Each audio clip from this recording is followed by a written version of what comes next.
이 시간 서로 옆 사람들과 함께 인사를 나눕시다. 세상을 품고 살리는 성도가 됩시다.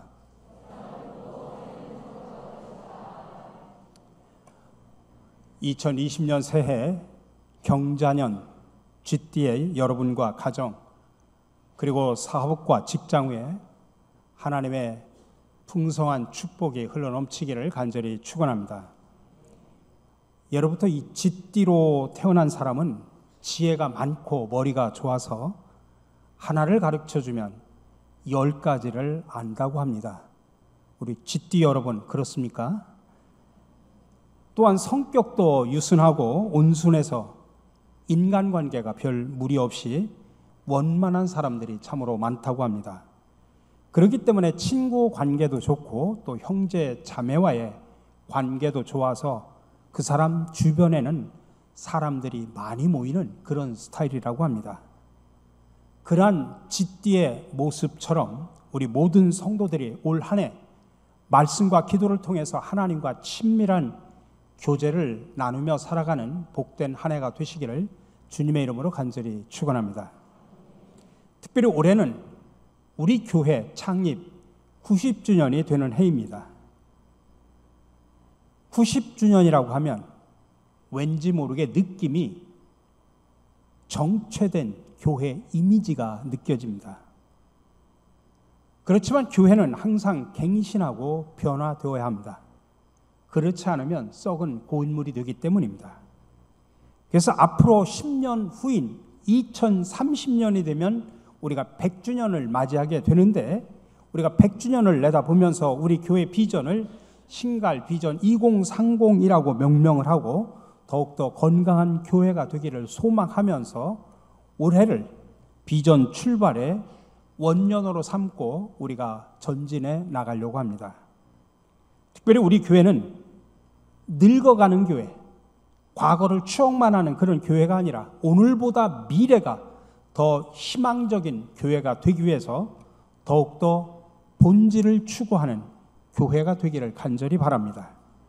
그래서 우리 교회는 앞으로 교회의 존재 목적에 따라서 하나님의 선교에 동참을 해서 이 땅에서 하나님의 나라를 이루어가는 선교적 공동체가 되어서 하나님께는 영광을 돌리고 세상에는 희망을 주는 교회가 되기를 간절히 바랍니다.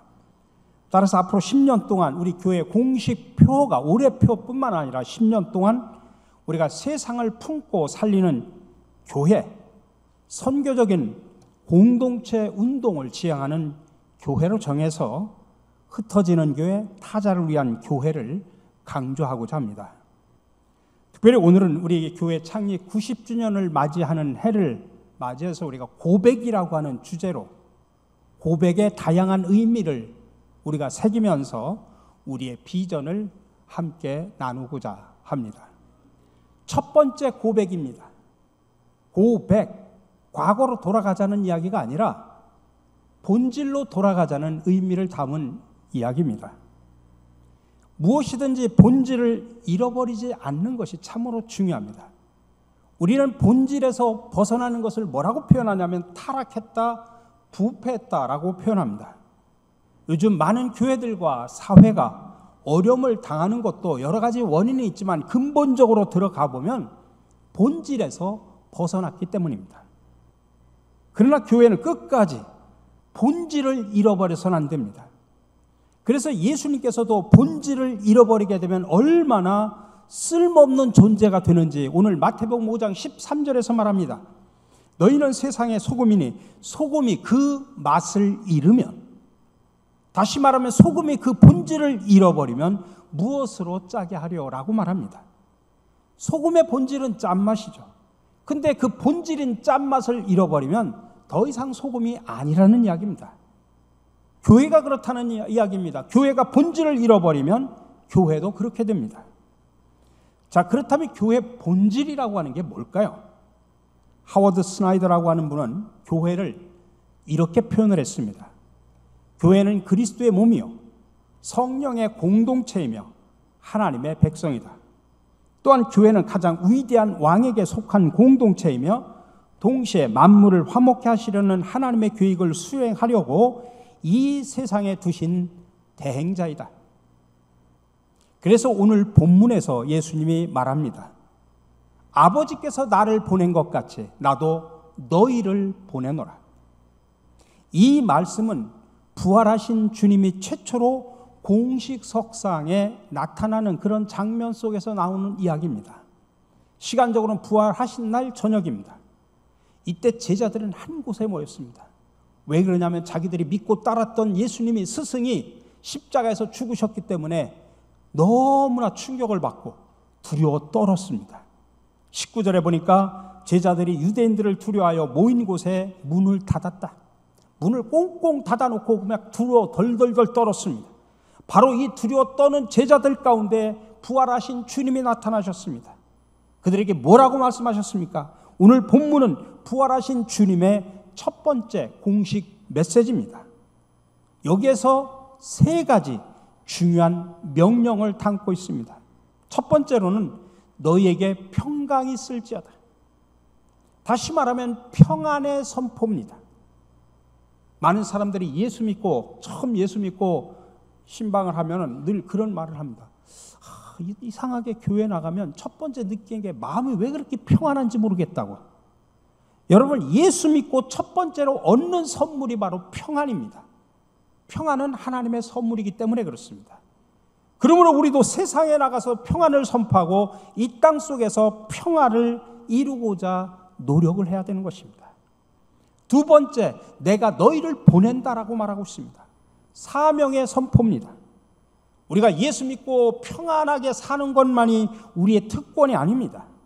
사명을 수행하는 것이 바로 우리들의 특권이고 우리의 본분입니다. 요한복음 17장 18절에서 말합니다. 아버지께서 나를 세상에 보낸 것 같이 나도 그들을 세상에 보내었다라고 말하고 있습니다. 그 사명이 뭡니까? 바로 예수님이 주신 평안을 세상에 선포하고 이 땅에서 평화를 이루고자 노력하는 것입니다. 요하네스 블라우라고 하는 분은 교회 선교적 본질이라는 글 속에서 이렇게 표현했습니다. 그리스도의 교회가 아니면 교회가 아니며 세상에 보냄을 받지 않은 교회는 교회가 아니다. 그러므로 우리는 다 사명으로 해서 세상에 파송을 받은 사람들입니다. 우리는 세상에 파송을 받을 때 우리 흔히 생각해 목사와 선교사들이 선교지에 파송됐다 이렇게 생각하는데 아닙니다. 여러분 모두가 세상에 파송받은 선교사나 마찬가지입니다. 여러분의 회사에 파송받은 겁니다. 가정에 파송받은 것이고 공무원으로서 파송받은 것이고 장사하는 점포에 파송받은 것이고 어느 일터에 있든지 그곳으로 여러분들은 파송받은 선교사라는 자각을 가져야 됩니다. 마지막 세 번째 명령이 오늘 본문 한 절에서 읽지 않습니다. 그 다음 구절에 나옵니다. 성령을 받으라는 이야기입니다. 사명을 주신 주님은 제자들에게 성령을 받으라고 말하고 있습니다. 이 성령을 받으라는 말은 사명을 수행할 능력을 받으라는 이야기입니다. 여러분, 주님이 주신 사명은 성령의 역사가 아니면 절대로 일어날 수가 없습니다. 인간의 경험, 인간의 능력, 인간의 지식으로 하나님의 일을 하는 것이 아닙니다. 우리는 성령의 능력을 힘입어야만이 세상에 흩어져 우리에게 맡겨진 선교의 사명을 감당할 수 있음을 믿으시기 바랍니다. 그런데 우리가 올바른 선교와 열정적인 선교를 위해서 먼저 선교라고 하는 개념을 이해할 필요가 있습니다. 왜냐하면 많은 분들이 선교에 대해서 잘 이해를 못합니다. 때로는 어떤 때는 전도와 선교가 어떻게 구분이 되는지 또 선교는 뭔지라고 잘 이해를 못하기 때문에 우리가 개념 이해가 먼저 필요합니다. 전도라는 것은 심플합니다. 복음 전파를 통해서 영혼을 구원하는 게 전도입니다. 근데 선교는 지금까지 많은 사람들이 교회 안에서 선교를 좁게 이해를 했습니다. 선교의 협의적인 이해는 뭐냐면 우리가 흔히 농촌 선교를 한다, 개척 선교를 한다, 해외 선교를 한다 이런 것만 우리가 선교라고 생각을 하고 있습니다. 그러나 아닙니다. 선교를 좀 더 포괄적으로 이해를 해야 됩니다. 선교는 하나님이 이 세상에 자기 백성을 보내서 행하라고 요구하시는 모든 것을 포함하는 포괄적인 내용이 바로 선교입니다. 쉽게 말하면 선교는 전도에다가 사회 참여, 세상의 문제를 더한 것으로 이해하면 됩니다. 하나님은 교회와 구원받은 개인에 대해서만 관심을 갖는 것이 아니라 인간 모든 세계에 관심을 갖고 계십니다. 그래서 하나님은 교회를 사랑해서 독생자 예수 그리스도를 보낸 것이 아니라 하나님은 세상을 사랑하셔서 독생자 예수 그리스도를 보냈다고 요한복음 3장 16절에서 말하고 있습니다. 그래서 이것을 요약하면 전도는 개인의 영혼 구원에 초점을 맞춥니다. 다시 말하면 개인 구원을 강조하는 것이죠. 근데 선교라고 하는 것은 공동체의 샬롬에 초점을 맞춥니다. 사회 구원을 강조하는 것입니다. 한때는 개인 구원은 보수적인 교회가, 사회 구원은 진보적인 교회, 이렇게 양분해서 이원론적으로 이해했던 한국 교회가 과거가 그렇게 이해한 적도 있었습니다만 잘못 이해한 겁니다. 사실은 이 두 가지는 동전의 양면입니다. 그래서 우리는 선교 속에 이 두 가지를 담아서 우리가 하나님께서 맡겨진 사명을 감당해야 되는 것입니다. 특별히 우리는 선교를 말할 때 교회는 하나님의 선교라는 단어를 씁니다. 우리는 지금까지 선교하면 인간이 선교한다, 교회가 선교한다, 선교를 그렇게 이해를 합니다. 그러나 아닙니다. 하나님의 선교라는 말을 세 가지로 여러분들 이해를 하셔야 됩니다. 첫 번째는 하나님의 선교라고 표현을 할 때 선교의 주체가 누구냐라는 문제입니다. 방금 전에 설명했듯이 내가 한다, 인간이 한다, 교회가 한다, 그렇게 인간이 주체가 되고 교회가 주체가 됐는데 하나님의 선교는 아닙니다. 선교의 주체는 하나님이라는 이야기입니다. 그래서 선교는 하나님의 본성에서부터 출발합니다. 성부 하나님이 성자 하나님을, 다시 말하면 예수님을 이 땅에 보낸 것, 그게 바로 선교의 시작입니다. 그리고 나서 성자 하나님이 성령 하나님을 보내신 것, 그래서 삼위일체 하나님이 동시에 이 세상 속에서 사역을 감당한 것, 그래서 삼위일체 하나님의 선교라고 표현을 합니다. 이렇게 선교를 하나님의 본성에서 흘러나오는 하나님의 선교, 교회 선교가 아니라 하나님의 선교로 이해를 해야 된다고 하는 것입니다. 두 번째로 그 하나님의 선교의 장은 어디냐?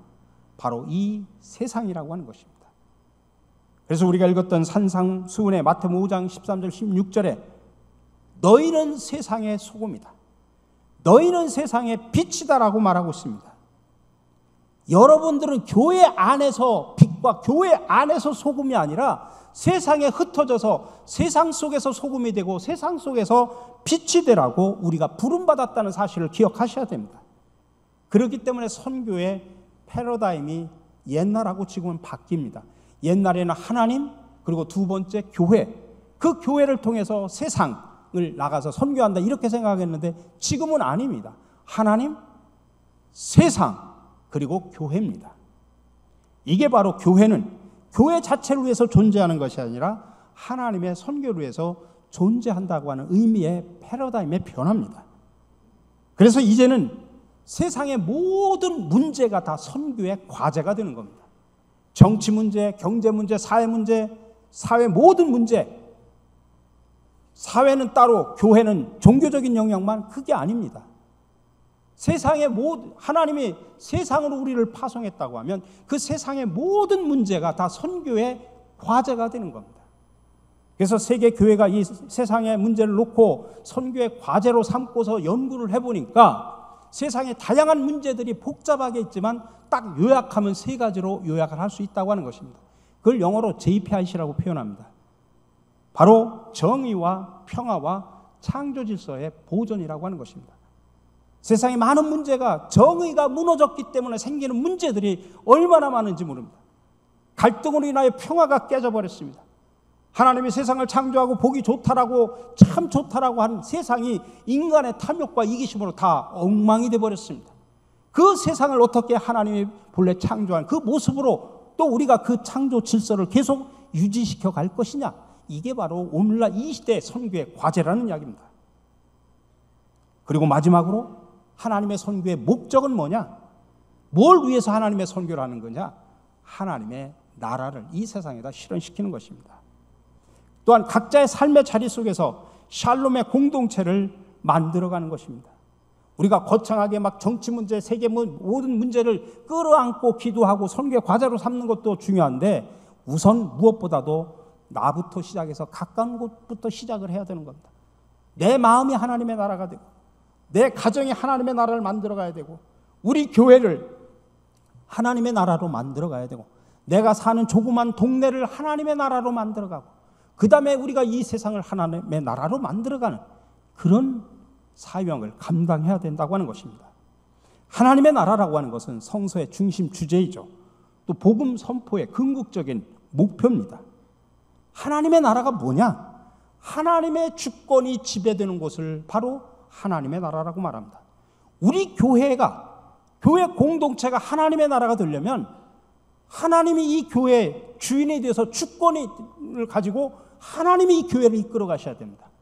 근데 목사가 이끌어가고 장로님이 이끌어가고 어느 실력 있는 또 힘 있는 사람이 이끌어가면 그 교회는 하나님의 나라가 아니다 이 소리예요. 하나님의 주권이 지배하는 그런 나라를 만들어가는 것입니다. 이 세상도 마찬가지죠. 그러므로 우리는 세상에 흩어져 하나님의 선교에 동참해서 공동체 안에서 구체적으로 사랑과 정의, 화해와 평화 그리고 생명이 살아 숨쉬는 샬롬의 공동체를 만들어가야 되는 것입니다. 두 번째 고백입니다. 이것은 우리의 신앙 고백을 말합니다. 기독교와 타종교의 가장 큰 차이는 신앙 고백의 차이라고도 말할 수 있습니다. 타종교는 인간이 신을 찾는 구도 행위이기 때문에 확신을 가지고 신앙을 고백할 수 없습니다. 하지만 기독교는 하나님께서 인간을 찾아오신 계시의 은혜로 말미암아 우리는 확신 있게 하나님 앞에 신앙을 고백할 수 있습니다. 그래서 언제 어디서나 무엇을 하든지 우리가 신앙을 고백해야만 하는 우리는 살아있는 크리스천이 되는 것입니다. 또한 신앙을 고백한다는 말은 내가 그렇게 믿습니다라고 말로만 하는 것이 아니라 내가 그렇게 행동으로 실천하겠다고 하는 결단이기도 합니다.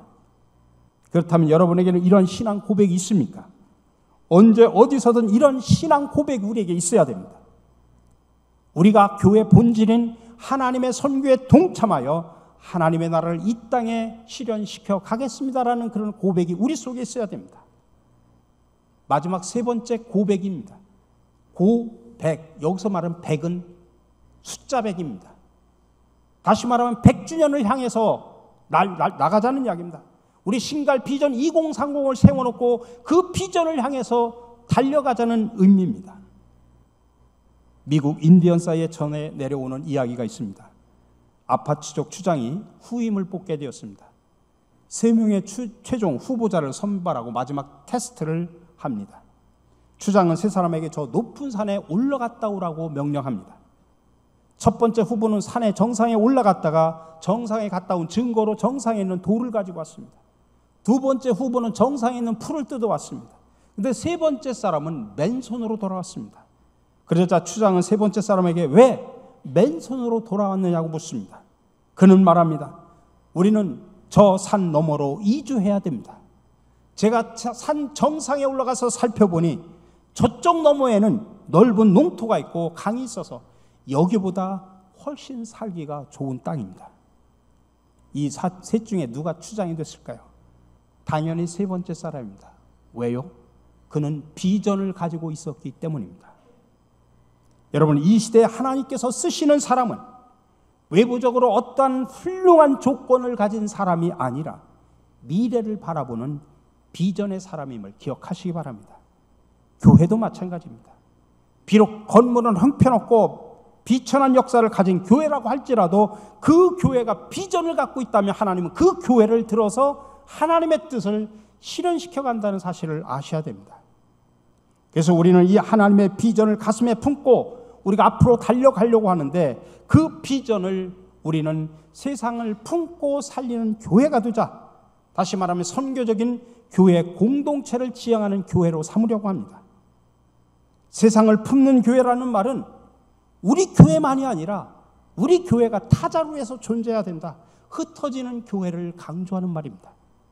살리는 교회는 죽음의 문화가 판을 치는 이 세상, 악이 난무하는 이 세상, 그리고 불의와 부패가 판을 치고 갈등으로 나누어진 이 세상을 생명의 문화로 치유하고 회복해서 정의와 평화가 넘치는 세상, 더불어 함께 살아가는 세상으로 만들어가자는 운동입니다. 그래서 이제는 교회가 세상의 걱정거리, 비난거리, 염려거리가 아니라 이제는 어두운 세상의 빛과 소금이 돼서 세상에 희망을 주는 교회로 변화되어 가자는 이야기입니다. 이것을 이루기 위해서 구체적으로 우리 교회는 앞으로 지속적으로 5대 사역 운동을 하려고 합니다.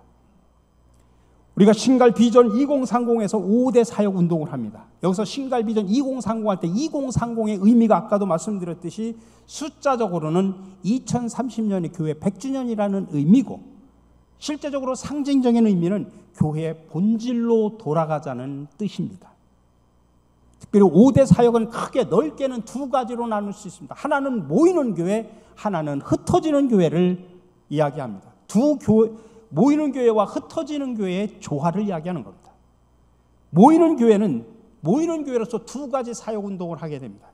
첫 번째로 예수 닮기 운동입니다.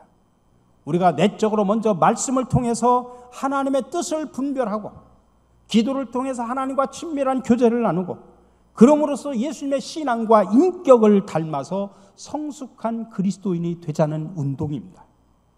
두 번째는 신앙 계승 운동입니다. 지금 갈수록 여러 요인이 있지만 교회 학교가 무너져가고 있습니다. 다음 세대가 무너져가고 있습니다. 나중에 우리 교회도 이 상태로 가면 역삼각경이 됩니다. 나이 드신 분들은 잔뜩 있는데 갈수록 아이들은 없어져 가고 있는 게 오늘날 한국교회 현실입니다. 이 속에서 우리는 쉐마 교육, 특별히 하브르타를 통한 가정신앙 교육을 통해서 다음 세대들을 양육하고 다음 세대들을 훈련시키고 그들이 신앙의 전통을 이어가도록 노력하자는 운동입니다. 그 다음에 세 번째로 흩어지는 교회 사역 운동은 세 가지입니다. 그 중에 두 가지는 지금까지 우리가 열심히 해온 겁니다. 생명 살림 운동, 사랑 나눔 운동이죠. 생명 살림 운동을 통해서 영혼을 구원하고, 또 생명의 문화를 만들어가고 창조 질서를 보존하고, 사랑 나눔 운동은 구체적으로 우리가 신갈종합복지센터를 통해서 사랑을 나누자는 이야기입니다. 말로만 하지 말고, 지난번에 우리가 신갈종합복지센터 1년 사역 활동을 여러분들에게 나눠드렸지 않습니까? 어마어마한 일들을 지역사회를 위해서 섬기고 있습니다.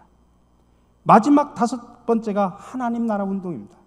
세상에 흩어져서 구체적으로 여러분들의 각자의 삶의 자리 속에서 더불어 살아가는 평화 공동체를 만들어가자는 운동입니다. 앞으로 이 운동을, 다섯 가지 운동을 제가 시리즈로 또 여러분들에게 설교를 드릴 겁니다. 크라인바일 교수라는 분이 쓴 글에 이런 이야기가 있습니다. 어떤 동네에 호수가 하나 있었습니다.